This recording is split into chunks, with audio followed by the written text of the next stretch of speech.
সোমবার অযোধ্যায় রাম মন্দিরের উদ্বোধন, সাজো সাজো রব দেশ জুড়ে।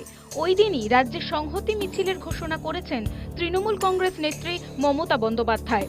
হাজরা মোড় থেকে পার্ক সার্কাস পর্যন্ত মিছিল হবে। শাসক দলের কর্মসূচিতে রাজ্যে অশান্তি ছড়াতে পারে আশঙ্কায় কলকাতা হাইকোর্টের দ্বারস্থ হয়েছিলেন রাজ্যের বিরোধী দলনেতা শুভেন্দু অধিকারী।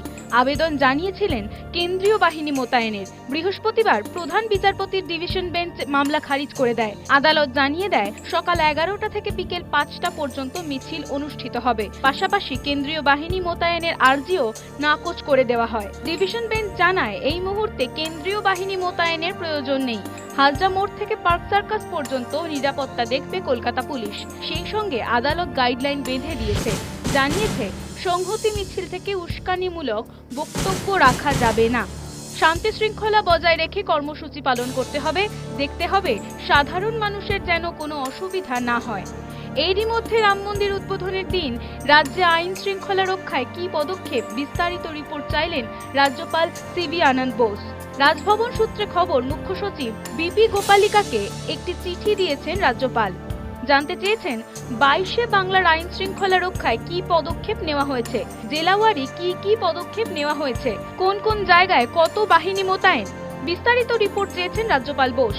সংহতি মিছিলের দিন পরিবর্তন মামলায় হাইকোর্টে ধাক্কা খাওয়ার রাজ্যের বিরোধী দলনেতা শুভেন্দু অধিকারে এক হাত নিয়েছে তৃণমূল। পাশাপাশি রাজ্যপালকে তীব্র কটাক্ষ ছুড়ে দেওয়া হয়েছে। গায়ে মানে না আপনি মোড়লের মতো আচরণ করলেন রাজ্যপাল।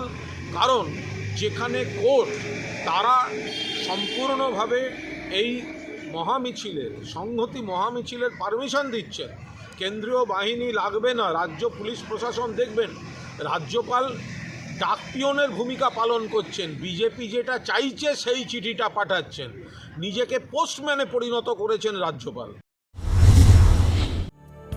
ভোট ঘোষণা না হলেও 22 থেকেই কার্যত লোকসভার দামামা বেজে যাবে বলে মত রাজনৈতিক শিবিরের।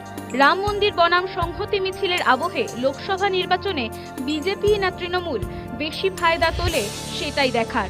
News time.